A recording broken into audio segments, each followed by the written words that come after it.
चलो एक ऐसे सीन की कल्पना करते हैं, एक पौराणिक युद्ध का मैदान जहां इतिहास की सबसे बड़ी सेनाएं आमने सामने हैं। लेकिन तलवारें टकराने से ठीक पहले एक ऐसी बातचीत होने वाली है जो हजारों सालों तक फिलॉसफी और अध्यात्म की दुनिया को बदल कर रख देगी। तो चलिए इस गहरे संवाद में उतरते हैं। ये किसी युद्ध की हुंकार नहीं है, ये तो एक महान योद्धा के टूटने की आवाज है। ये है अर्जुन की गहरी निराशा। और बस यहीं से हमारी आज की पड़ताल शुरू होती है। आखिर क्या था उनका संकट, क्यों वो इतने परेशान थे? कुरुक्षेत्र का वो पवित्र मैदान जहां धर्म की स्थापना के लिए एक बहुत बड़ा युद्ध होना है। अर्जुन अपने रथ पर खड़े हैं, लेकिन उनकी आंखों में जीत की कोई चमक नहीं है तो बस गहरा दुख, गहरा विषाद। देखिए, उनकी निराशा की वजह कोई बाहरी दुश्मन नहीं, बल्कि उनके अपने ही लोग हैं।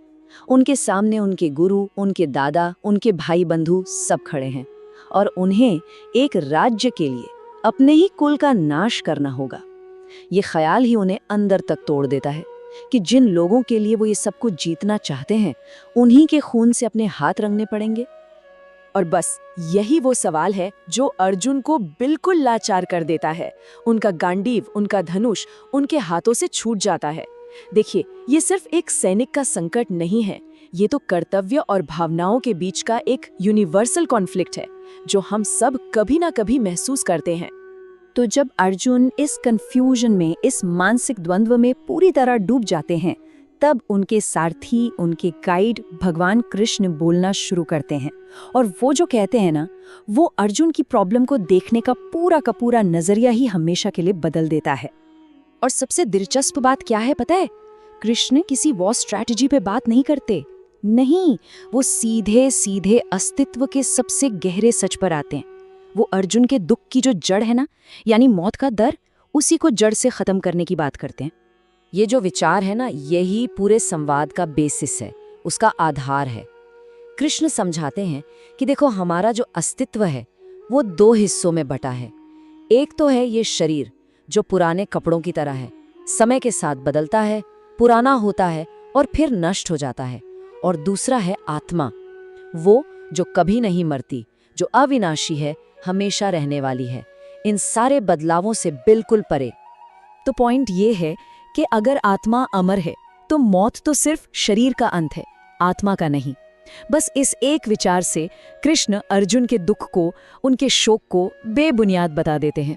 वो कहते हैं कि तुम जिन्हें मारने से डर रहे हो, असल में वो तो कभी मर ही नहीं सकते। अच्छा, यहाँ पर एक सवाल तो मन में आता ही है कि अगर आत्मा अमर है और शरीर तो बस टेम्पररी है, तो फिर इस दुनिया में कुछ भी करने का, कोई भी काम करने का मतलब ही क्या है? बिल्कुल लॉजिकल सवाल है ना। अगर कुछ भी परमानेंट नहीं है तो फिर ये युद्ध क्यों, ये राज्य क्यों, कोई भी काम क्यों करे? कृष्ण इसका जवाब एक बिल्कुल रेवोल्यूशनरी आइडिया के साथ देते हैं। देखिए, कृष्ण काम छोड़ने को नहीं कहते, बिल्कुल नहीं, बल्कि वो काम करने का तरीका बदलने की सलाह देते हैं। वो रास्ता दिखाते हैं कर्म योग का, मतलब अपना कर्तव्य करो, अपनी ड्यूटी पूरी करो, लेकिन उसके रिजल्ट से खुद को अटैच मत करो। मतलब युद्ध लड़ो, लेकिन जीत होगी या हार इसकी चिंता मत करो, अपना बेस्ट दो, पर इस उम्मीद में नहीं कि कोई तारीफ करेगा या कोई इनाम मिलेगा। जब कोई इस तरह से काम करता है ना, तो वो कर्मों के बंधन से, मतलब अच्छे और बुरे नतीजों के साइकिल से आजाद हो जाता है। अब कृष्ण की जो शिक्षा है वो सिर्फ युद्ध के मैदान तक ही सीमित नहीं है। वो अर्जुन को जिंदगी और मौत के एक बहुत बड़े, एक कॉस्मिक साइकिल के बारे में बताते हैं, और इससे हमें एक बहुत बड़ा पर्सपेक्टिव मिलता है।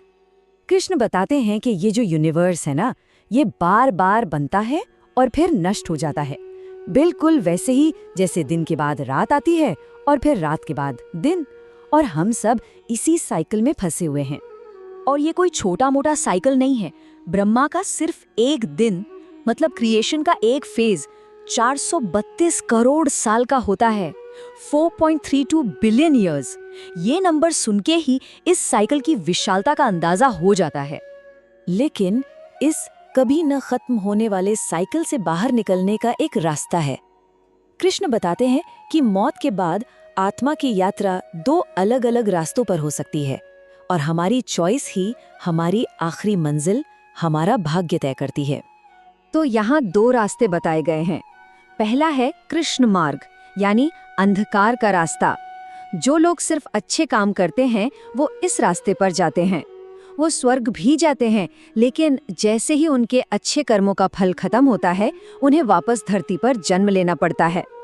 फिर है दूसरा रास्ता, शुक्ल मार्ग, यानी प्रकाश का रास्ता। ये उन लोगों के लिए है जो अच्छे काम तो करते ही हैं, साथ में ईश्वर का ध्यान भी करते हैं, और ये लोग जन्म मृत्यु के इस साइकिल से हमेशा के लिए आजाद हो जाते हैं। और यही तो असली मंजिल है, मोक्ष। तो कृष्ण की ये सारी बातें सुनने के बाद अर्जुन के मन में क्या बदला? उनकी जो यात्रा एक गहरे शक से शुरू हुई थी, वो अब एक निर्णायक मोड़ पर आ पहुंचती है।